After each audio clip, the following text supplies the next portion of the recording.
A little bit. Yeah. What we are doing here?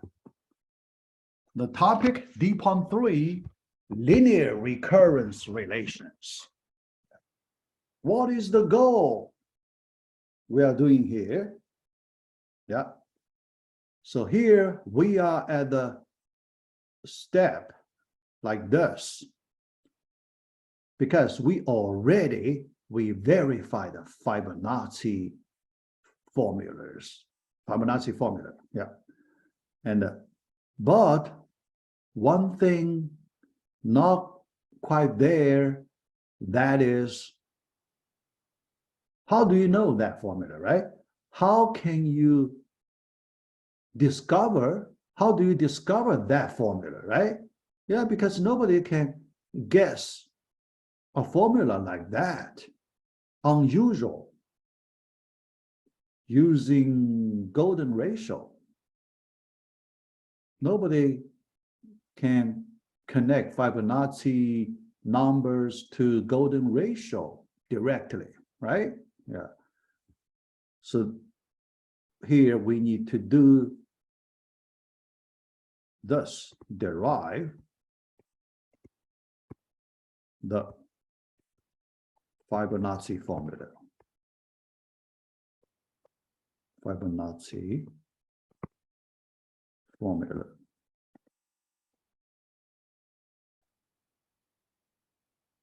How do you derive Fibonacci formula? By solving linear recurrence relation. So that's what I am doing in D.3. Okay. All right. So let's look at our question description. Yeah. So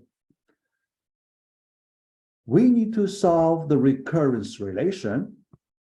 The original recurrence relation. At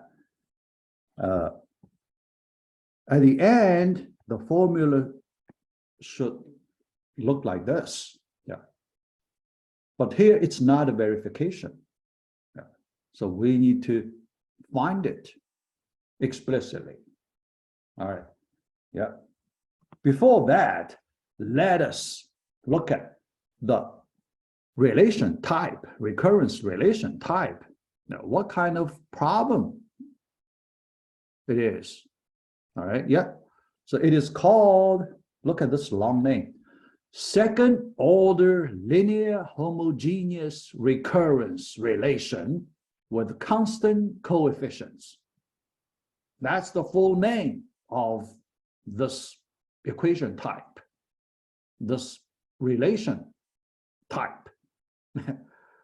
How long? Yeah, that long. In order to describe it completely, we have this long name. Let me explain one by one. Second order, not first order, second order. When you look at the right-hand side of this recurrence relation, there are two terms, 1, 2, related to the recursive function. Two terms about recursive functions. Yeah. That means second order. If there is only one term, then that's the first order. Two terms, second order, and so on. All right. So that's first. Second, linear. Linear, each term is a linear term because there is no square term. There is no non-linear term. All right. So linear, you know the linear term, right? Ax plus b, a could be constant, b could be constant. Then the variable part, only the variable itself, linear. That's the linear expression. Yeah. Here, the right-hand side, we have the linear expression. So that's why we call it linear. Yeah. Third one, homogeneous. So what's the homogeneous? Homogeneous, that means the constant C equals 0. Okay. Yeah, because here, other than these two terms, sometimes people can plus a constant c. Here, our constant c happens to be 0. So when a linear system with constant part 0, people call it homogeneous equations. So here we use this homogeneous to describe constant 0 part. All right. That recurrence relation with constant coefficient. Yeah. Coefficient here, 1, coefficient for the first f term, 1, second f term also 1. So that's the linear, that's the constant coefficients. All right. So you can see that's the reason we have a long name for this question type. Now, let us, go to the analysis part and try to find a solution. All right. So based on the general equation type, here we write, so this is the general expression for the question type. AK, little ak equals capital A times little a sub k minus 1 plus b times little a sub k minus 2 with b not equal to 0. All right. But for our Fibonacci numbers question, we have a equals b equals 1. So that is a special, simple, second order linear homogeneous recurrence relation. Yeah, as simple as this one. Little ak equals little a sub k minus 1 plus little a sub k minus 2. Okay, all right. Now let us try to discover the solution, but you have to do the logical reasoning along some reasonable path, because it's very hard to jump quickly to the destination, right? You have to do a lot of work. So let's start. Look at the relatively simple view of it. Take a special view. Now, let us consider AK sequence, because with a given recurrence relation, we can generate a sequence, right? AK sequence.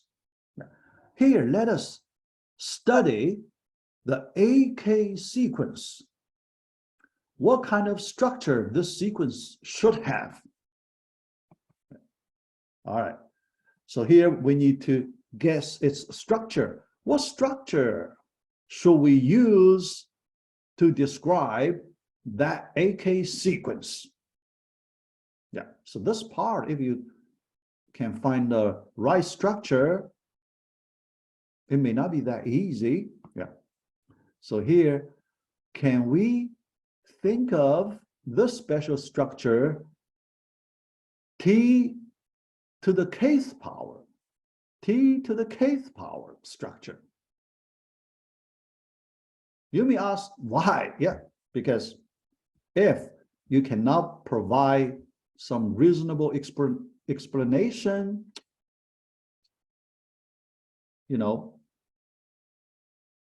how can you guess the structure like this, right? Here, let me provide some rationale behind it. Yeah. All right.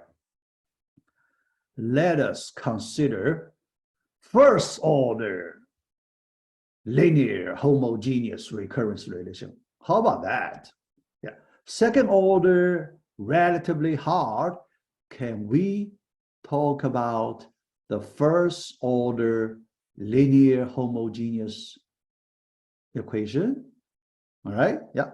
Look at this. Yeah. Let me write AK equals alpha times A sub K minus 1. How about that? That's simple, right? Alpha some constant. Okay? Yeah. If you try out solving this simple case, you can find the solution easily, right? Think about that. Okay? Yeah. Because if you do iteration to the next round, you will get alpha squared A sub K minus 2 and so on. Okay? Yeah. At the end, you may get alpha to the K. How about that? Yeah. How about that? Assume A0 equals 1. Assume A0 equals 1. Okay? Yeah. At the end, AK equals alpha to the kth power. Look at that. What is this structure? Power function, right? Monomial. It is a monomial, right? Power function monomial. Okay? Yeah. All right. Now we guess the structure based on the special case, the first order linear homogeneous recurrence relation. There is some base, right? Not baseless guess, right? Yeah, something we can base on. That is the first order case. Yeah. But it may not work. You can make this guess, but it may not work, right? Let us try it. Yeah. Let us use this structure to try what can we get with this brave guess. Yeah. All right. Yeah. So let's do the work. Yeah. All right. We know it is a geometric sequence. Yes. Now let us try to find that t. What is that t? Right? What is that t? We have freedom to set value for that t unknown part. The freedom, we have that freedom. That freedom is useful here. Yeah. All right, so ignore the initial condition first. Yes. When we try to find a solution, let us delay the initial condition part. Yeah. Only work on the main part. Yeah. All right. Now we want to find a solution using this structure, okay, power function structure or geometric sequence structure. All right. Let us plug in into our main recurrence relation. That becomes t to the k equals t to the k minus 1 plus t to the k minus 2. Yeah, each term, it's a monomial, okay? Yeah, it's a polynomial equation. That is much easier than our original equation, right? Yeah, so let's try to solve. Let us do simplification, both sides. Yeah, so we will get t squared equals t plus 1. We're familiar with this equation, right? This quadratic equation. Remember, we derived the golden ratio from this equation. Now, you can see in this way, we connect to the golden ratio. We can find a t value here, similar to we find the golden ratio expression. Okay, yeah. By solving this quadratic equation. We have a quadratic formula, so we can plug in, solving this quadratic equation, we get two solutions. T1 equals 1 plus root 5 over 2, and T2 equals 1 minus root 5 over 2. Two possible solutions. Two solutions for the quadratic equation. But this time, our T is not necessarily golden ratio, right? Because we do not assume that T is golden ratio. We do not have any assumption on that T, right? Remember, in the golden ratio case, when we find two possible solutions, we drop the negative one because we know the golden ratio cannot be negative. But here, our T is not necessarily the golden ratio, and we do not have any geometric meaning for T. That means negative solution is allowed, right? Negative solution is allowed. There is no reason to drop the negative solution. So T2 is qualified as a special case for the solution. So we should keep both solutions, T1, T2. Yeah. All right, now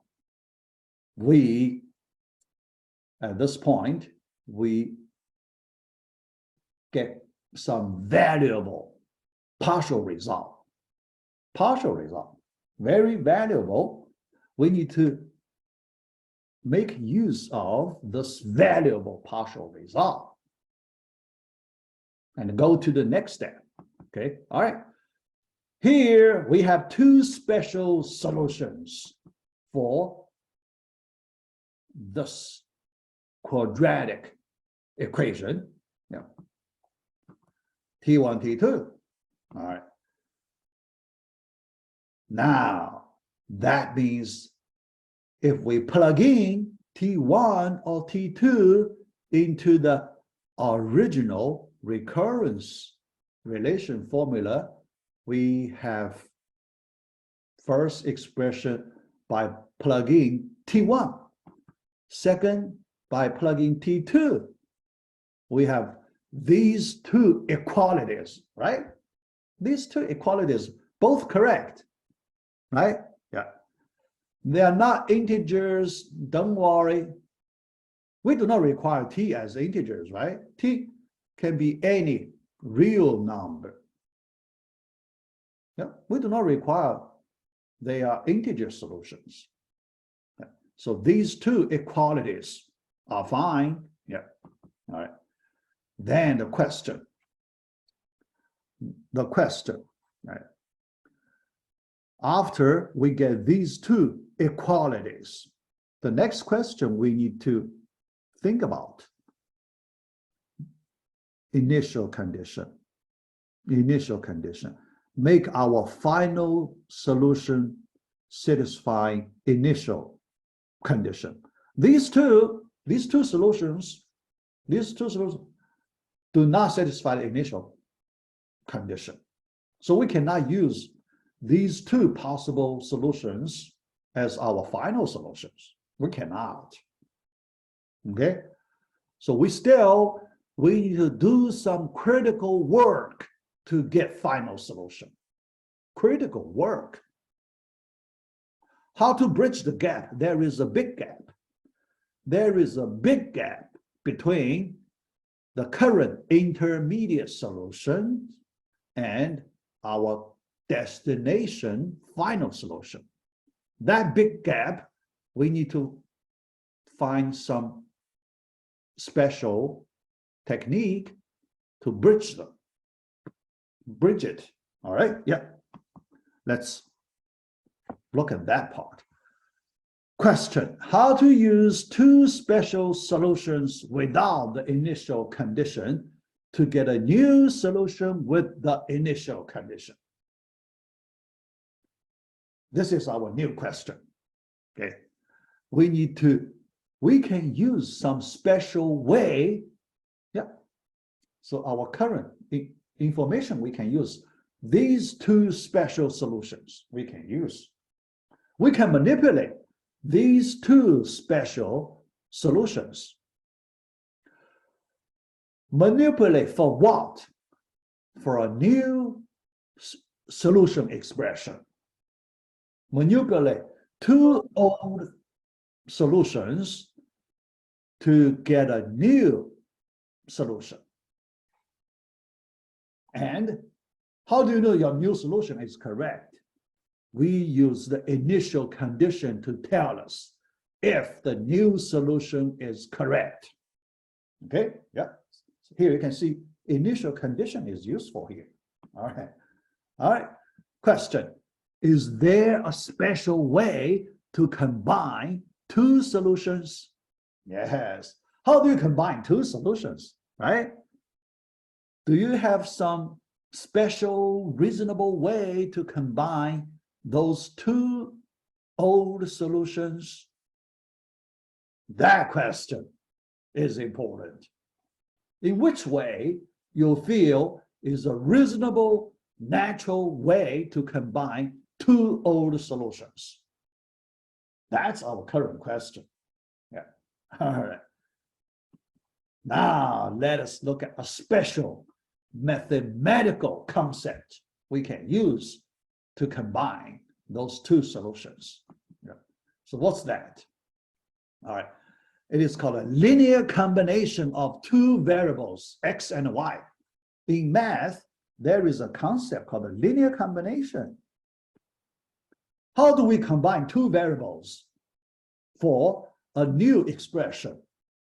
There is one simple concept. It is called linear combination of two variables. Let us do it. Linear combination. Okay. So what is the linear combination? You use this form. Ax plus by. A is a constant.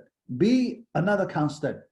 Two constant we can use to form linear combination of two variables to get a new expression. Here, let us borrow this idea to combine our old solution, two old solutions for a new solution expression. How about that? This idea. Okay, let us do linear combination. All right, yeah. All right, yeah, two constant. What two constants should we use? We will determine later. At this point, let us use unknown parameters, A and B. We will determine these two parameters later. Okay, yeah. At this point, they are unknown. All right. Question, how to take advantage of this linearity property?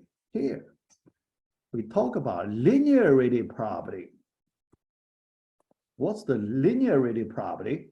Remember, our original recurrence relation is a linear recurrence relation. Linear is useful here. Linear means that equation has the linearity property. So here we need to take advantage of that linearity property. How to take advantage? Yeah, so let me do it, show you how to take advantage of this property. Any linear combination of two solutions is also a solution. This is the new property derived from that linearity property. Yeah, look at this. All right, let us use the linear combination of two old solutions. First one, A parameter times the first solution plus B parameter times the second solution. Here the question, can you see this new expression gives us a new solution for any capital A and a capital B? Although we do not know what are the values for A and B, but don't worry, for any capital A, capital B, this form is always a solution. Can you see that? Can you see that? Yeah. So in order to see that, let me go back to the previous slide a little bit. Yeah, let me, backtrack to the, oh, yeah, here. All right, so here. Now we are here. Okay. The first equation, this equation, can we multiply A both sides? A. Second equality, let's multiply capital B both sides. B. Then let us add up two equalities, both sides together. Can you see we get a new solution? A, that big parenthesis to the nth, plus B, that big parenthesis to the nth, equals right-hand side similar structure. Is that format follows exactly our original recurrence relation? Can you see that? This trick works because of the linearity property. If we do not have that linearity property, we cannot do in this way, or this way won't work. Here, we take advantage of that linearity property, so this combination way works. All right, let me move to the next slide. The same point. Yeah, here. All right. Now, this general form, yeah, we can, pretty general, because for any capital A, any capital B, this form is a valid solution. Now the question is how to determine capital A, capital B. Okay. Initial condition. Initial condition. All right. Okay, that's easy. Yeah. Let us bring in initial values here and try to find capital A, capital B. Yeah. Let's plug in when A equals 0. A0 equals this expression, and we can simplify it. A plus B equals 0.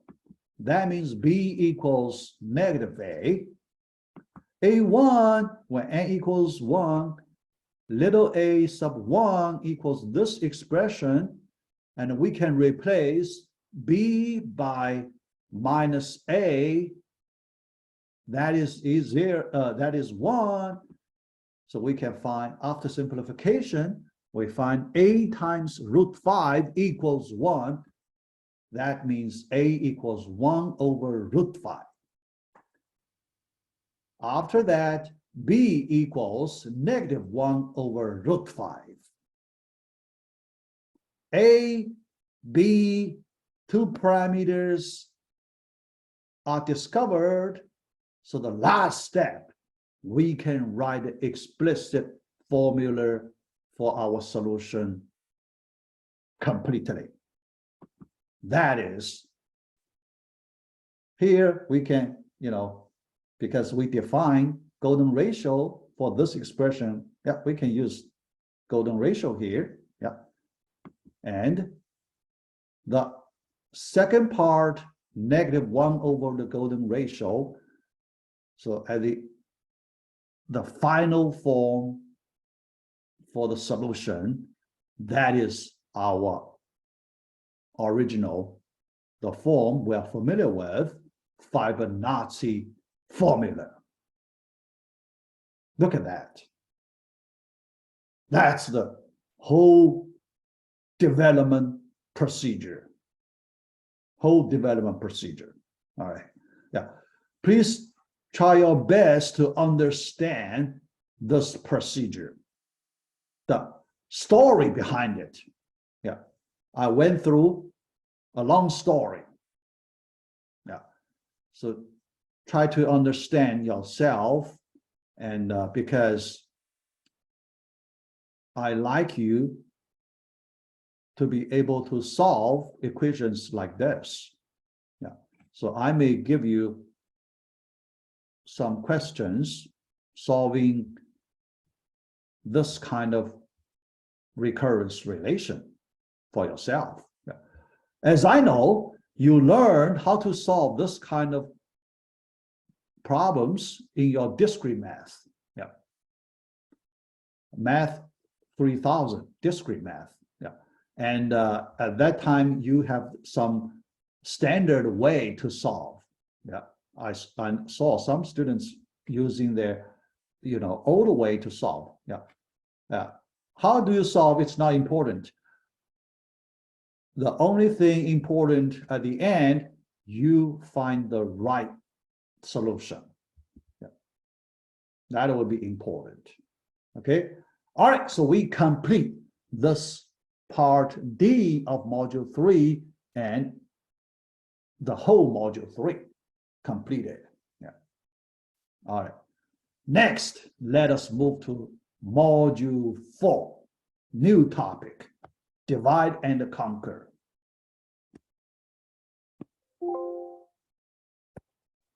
Yeah, so let me switch to module 4. Yeah, here. All right, yeah.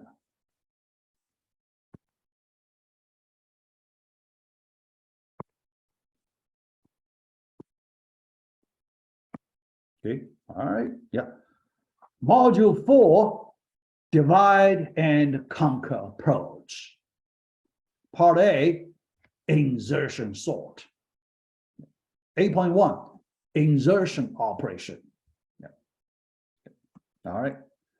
So let us look at our old question, problem number 4, sort an array. Revisit it. Here we revisit this question and we try to solve differently. Yeah. We already solved this problem several times. And we will need to solve it a few more times. Yeah. All right, so here, every time we try to use a different way to view, different view to understand it. And we will find a different solution. Yeah. Here, we will use a different way. Divide and conquer way. All right, the strategy. Start with a simple case. Then grow the data size gradually. Yeah, a natural way. Yeah, all right. Every time we increase the size by one by one, okay, to grow the data size, the data size, array size, one by one, and at the end, we solve the original problem. Okay, that is a general description, because from this description, you do not have the implementation details. You need to fill in that implementation details. Yeah. All right, so let's look at the detail part. Question, how to connect two adjacent cases? What do you mean two adjacent cases? Yeah. It's simple, because every time you increase the data size by 1, you are working on two adjacent cases, right? Yeah. Two adjacent cases, one subproblem has one more size than the other one. Okay, two adjacent cases. So how do you connect? What is the relationship between two adjacent cases? We need to explore that relationship. Yeah. All right. Working on the problem size. One by one, remember we start from the simplest case. After that, every time we add a new element to the current solution, new element to increase the problem size. Okay, yeah. So let's do the work. Yeah. Here, based on our intuition, we do this experiment. Yeah. First, we consider an array with just one element. Single element, that's the simplest case, right? Single element array. When we have a single element array, it is already sorted, right? You do not need to do anything. It is already sorted. Okay, yeah, it's done. Yeah. After it is done, we need to move to the next adjacent case, right? That's two elements. How do we look at two-element array this time? Based on our strategy, we try to add a new element A1 into our current sorted array. Yeah, because we treat this array as a sorted array. So we want to add A1 into join the elements in the current sorted array and make the result array also sorted. That is our plan. Okay, so you can imagine by one comparison here, this big arrow, yeah, we can understand as one comparison. You will get it sorted, right? Yeah. After A1 is joined with A0, we have a new sorted array, right? Yeah, new sorted array. Then to increase the data size, we consider another new element, A2, and we also want to insert A2 somewhere in the currently sorted array. How about that view? How about that view? Because A2 can appear in three different locations, right? Before A0, between A0 and A1, and after A1, three possible different locations. Yeah. But after certain number of comparisons, you can put A2 in the right place, right? Yeah.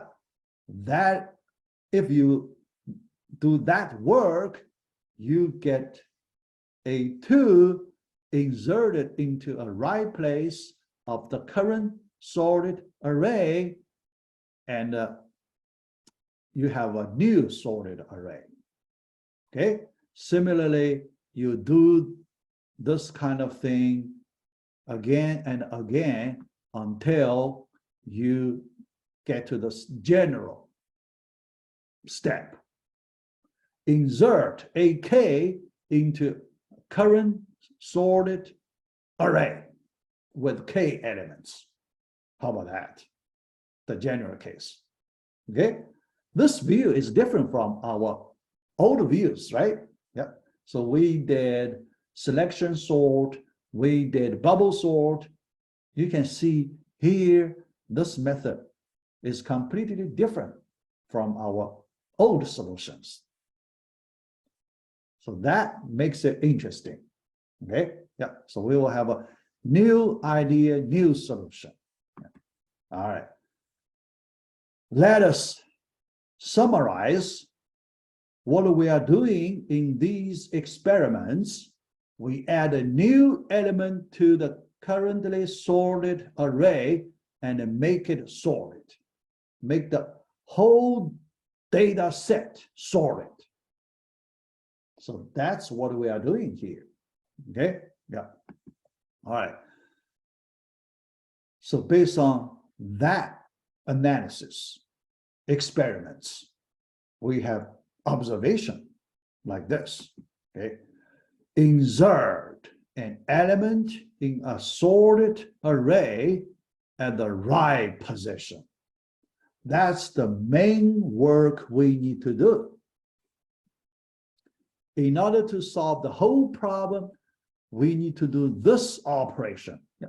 We can treat this as a special operation, right? Yeah, special operation. And we can give a name for it. Insertion operation. How about that? Okay, so we can call it insertion operation. So let us study the insertion operation. if we can provide the details of this insertion operation, we will get a whole solution easily. Okay, all right, yeah. So let us look at the detailed work for this insertion operation. Okay, shift elements for insertion. Now we need to fix the details here. Shift elements, yeah, because given an array like this, they have the original locations. All the elements in the sorted array, they have their original locations. And there is no room for new element AK. In order to provide some room for new element AK, some of the elements need to be shifted to the right to provide some vacant location for new element AK. That is our implementation view. Okay, all right. So let's do the detailed work. At the beginning, yeah, look at, so this location is the original AK location, right? Yeah, given array, AK has a given location, right? Yeah, here, we lift AK, the AK, yeah, so we move AK out.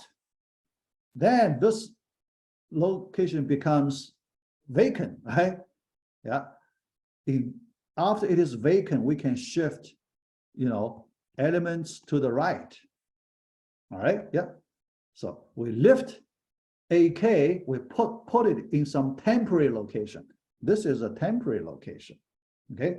Then the dashed box, that dashed line box, it is vacant, so we can shift A sub K minus 1 to this vacant location, one position to its right.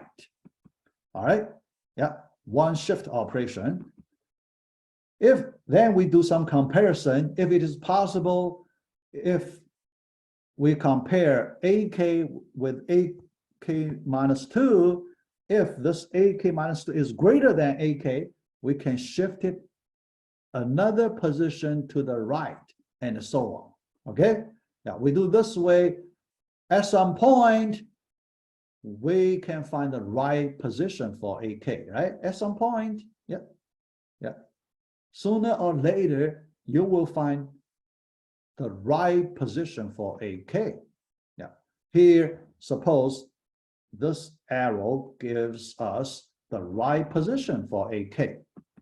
So we can drop AK to this location. How about that? That's the visual understanding. This diagram gives us visual understanding for the implementation details. Compare and shift if necessary. We do this kind of operation. Compare and shift if necessary until we find right vacant position for current element AK and then drop it there. In this way, we get a whole array sorted. How about that? How about this visual understanding? Okay, simple. That is just for one insertion operation. One insertion operation. Okay, but it is a general insertion operation. You can apply this operation from beginning to end and get the whole array sorted. How about this idea? This idea and the method is called insertion sort. Insertion sort. Okay, yep, all right, yep. Okay, so we complete this step. Yeah, number of assignments. Yeah, if we use asymptotic notation, big theta of K. Big theta of K. You can consider upper bound and the lower bound. Yeah. Big theta of K usually we use it to describe the average case.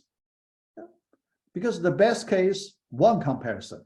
The worst case, K comparisons, right? Yeah, K comparison. But you can think about the average number of comparisons. It's also easy to find. So we can use big theta of K to describe the average number of comparisons for this operation. All right. Next, now we are ready to do the insertion sort. 8.2, implementation of insertion sort. That will be pretty easy. Yeah, we just complete it. Okay. All right. Let us estimate efficiency. When we complete the whole sorting process, at the same time, we estimate efficiency. Yeah. Compare and shift operation. Yeah. So that's what we do in a typical operation like this. Okay. All right. Worst case efficiency. Yeah. When you do from the first to the last one, yeah. One element you do nothing, but two elements you need to do one comparison. Three elements you need to do two comparisons, and so on. Right? The last element you need to do n-1 comparisons.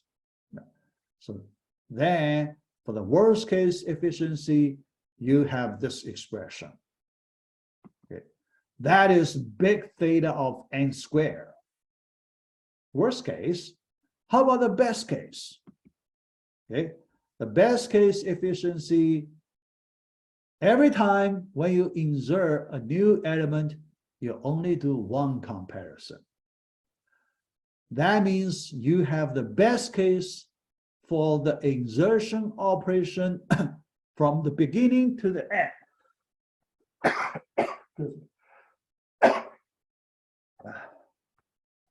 I need to drink some water.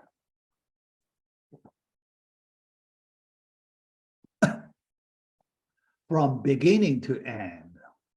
So you have n-1 comparison. Then the best case efficiency, big theta of n.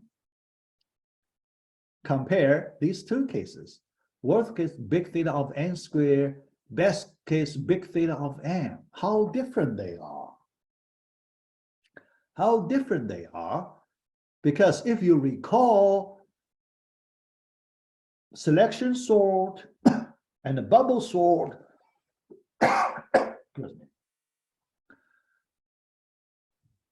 for best case, worst case, both you have big theta of n squared, right? Same.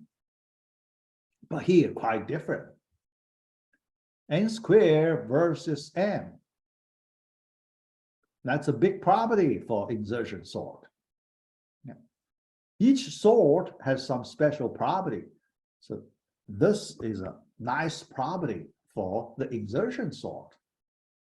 Can we take advantage of this property?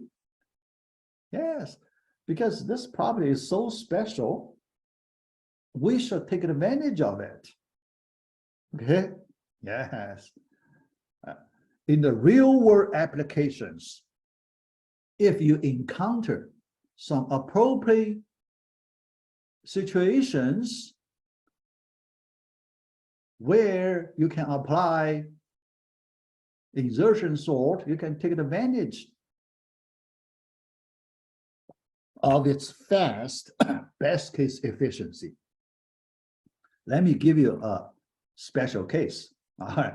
Yeah, average case.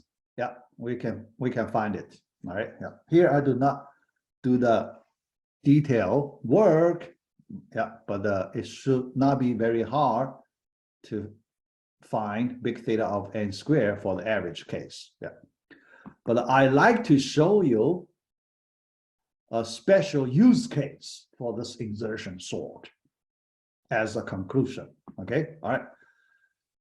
if the given array is almost sorted in the real world situation, do you have sometimes you may have this kind of situation, the data is almost sorted. It is not sorted, but almost sorted. Only in some small isolated places, the data is not sorted. You just fix that unsorted part. Yeah. In that situation, the insertion sort is the best. Yeah. So look at the data. Let me describe the data using this line segment. Okay, yeah. Then in these isolated locations, the data not in order. We need to fix these scattered, isolated places. In this situation, the best way to do it, we applied insertion sort, so we can take advantage of its super fast, best case efficiency. Super fast, best case efficiency. All right, yeah. So try to, pick up this interesting property. Interesting property, yeah. Probably sometime it's useful in the real world situation. Yeah. Because the reason is, if you apply any other sorting algorithms, later we will learn a few more sorting algorithms. You will see no other algorithm will do as well as insertion sort on this special case. This special case, insertion sort is the best. Okay. All right. Yeah. So at this point, we complete the whole insertion sort. It's pretty short. Yeah. It's pretty short. We complete it. Okay. All right. Next, we have 10 something minutes. I want to solve another related problem. That's our 8.3 example. Sort 4-element array. It should not be hard. We are given 4 elements in the array. We want to find the minimum number of comparisons to sort this short array. Okay, yeah. All right. Because this question is related to the insertion sort. So I put it here using the, similar insertion idea, but we need to do some modification. Okay, all right. Yeah. So when we start, can we try insertion sort first? Yes. Yeah, first, let us try the insertion sort.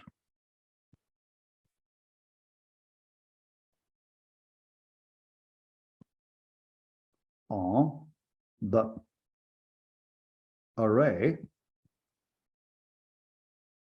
with 4 elements: x1, x2, x3, x4, and see how many comparisons we need to use for the worst case. Yeah. Here, we look at the worst case.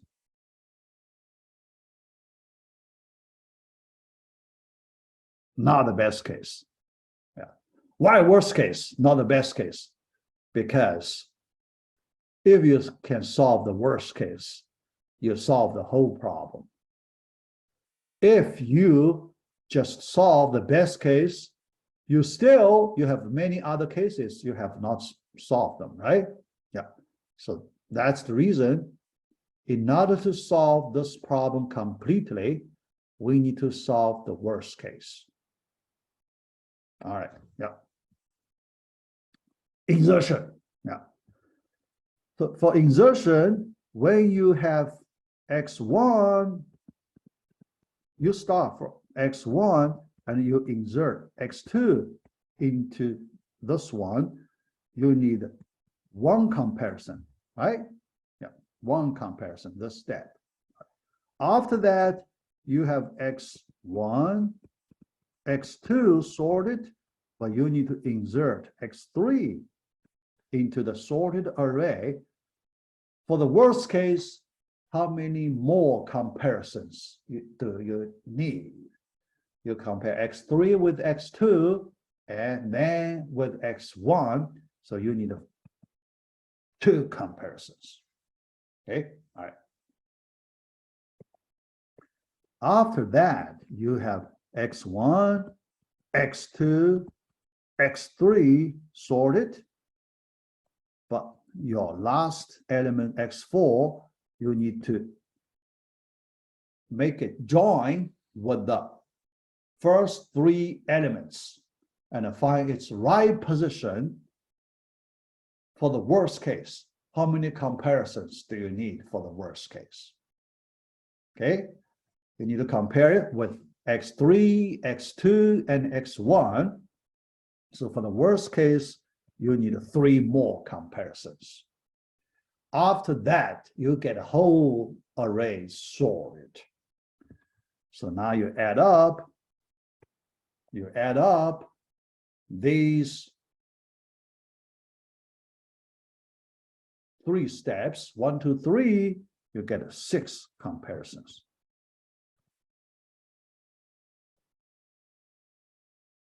Okay, yeah. That means you have a 6 comparison solution for this question. 6. We don't know if this is the best. We don't know. Best or not. We don't know, but we just know we can use 6 comparisons to solve this problem. Next question, can we do better? Yes. Is it possible to use 5 comparisons? That's the question, right? Is it possible to use 5 comparisons to sort the whole array? Right? If you can, then we should take that 5 comparison solution, not the 6 comparison solution. Right? Yes. Let's try. Can we reduce just the 1 comparison? How about that? Reduce the comparison number just by 1. Yeah. Let's look at the last step. All right. In the last step, let's look at our work here. X1, X2, X3. Now we want to make X4 find some appropriate location in this array. It's a sorted array. We know it is sorted array. We can take advantage of this property. The data is ordered. Okay, data is ordered. In order to find the right position as fast as possible, we do not need to compare in order. X3, X2, X1 order. Can we jump faster? Right? Yeah. Some of you, if you connect to the binary search, when we do binary search, we compare X4 with the element in the middle. Okay? Then there are 2 possibilities. Either X4 greater than X2 or X4 less than X2. X4 less than X2. Okay? If X4 greater than X2, then we just need to do 1 more comparison with X3. If X4 less than X, we just need to do 1 more comparison with X1. That's the binary search idea.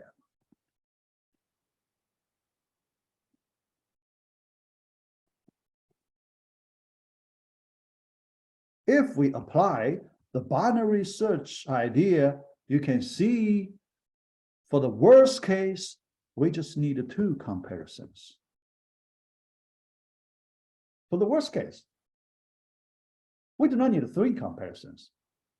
We only need 4 comparisons. That's better. Yeah. So then if we modify our last insertion operation, we can improve our total number of comparison, 1 plus 2 plus 2, yeah, equals 5. You can see this time we find a 5 comparison solution. We find a 5 comparison solution. 1 fewer than the standard insertion. How about that? How about this solution? Okay. Yes. All right. Yeah. Then, after we get this 5 comparison solution, another question. Can we do better than this 5 comparison solution? Can anyone use 4 comparison to sort a given array with 4 elements? Yeah, right? Yeah, because you do not know if you can improve it or not, right? Yeah. How do you know you get the best solution? Right? 5 is the best. Do you know 5 is the best? Best or not? Yeah. So that question also very interesting.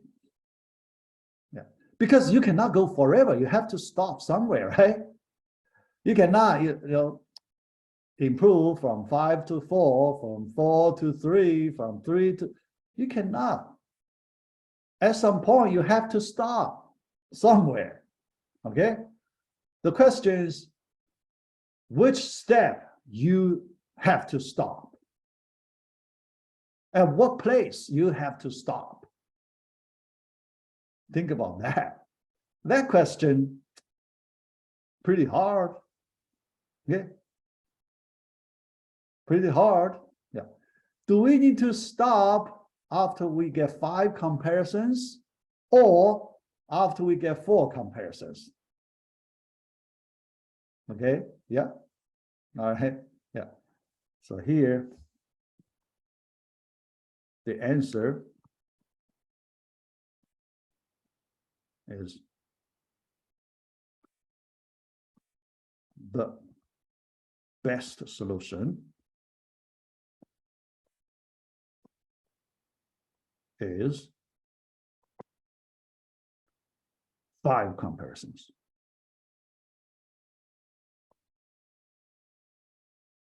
Okay.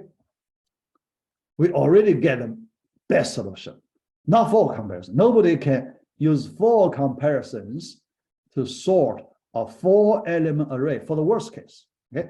Yeah. Do not tell me the best case. Yeah. Best case, you can do faster. Yeah. Best case, you can use 3 comparisons. Yeah. But not the best case. The worst case. The worst case, nobody can use 4 comparisons to sort 4-element array. Yeah. But the question is, how do you know you cannot, right? Here, I just tell you the answer, but the question is, how do you get the answer? How do you know this is the answer? That question is important, right? Yep. We need to know that question. Okay, yeah. So here I can tell you the method to find that answer. Tell you the method to find that answer. Yeah. The method is this. The method is this. Okay. All right. We have n elements. So the given array there are n element array. Yeah. Here our n equals 4. Okay, all right. All right. Okay, yeah. Then the lower bound, so there is a lower bound we can calculate. That is the minimum number of comparisons you need to sort the array. You cannot break that line. That line is the very bottom. You hit the bottom, you cannot pass that line. So we have that formula, okay? So that is log base 2 of n factorial ceiling function. This is the, very bottom formula. All right, yeah. Here, n, so let's look at when n equals 4, we need to calculate ceiling function of log base 2 of 4 factorial. What's that number? Okay, yeah. Log base 2, 4 factorial, 4 times 3 times 2 times 1, 24, right? Ceiling function, okay? Ceiling function 24 is greater than 16, but less than 32, right? That means log base 2, it should be 4 point something. 4 point something, you take the ceiling function, you get a 5. 5, this number, 5 is the very bottom. You cannot do better than this number 5. If you reach 5, that's the best you can get. You cannot get one fewer than this lower bound number, 5. So 4 is impossible. Okay, yeah. All right, but the question is, some of you may think about, how do you know that formula, right? How do you know that formula? Log base 2 of n factorial ceiling function. How do you know that, right? Yeah. Actually, we can prove it. We can derive it. We can derive that formula by a special technique called a decision tree. Decision tree technique. All right.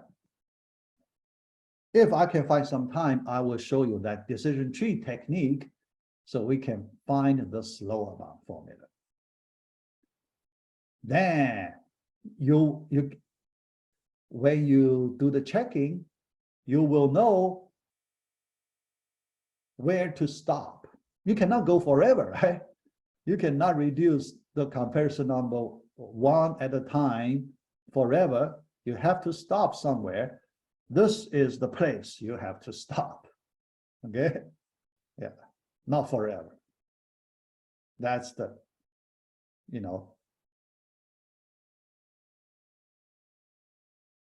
very end for this solution. Yeah. All right, so that's it. Yeah.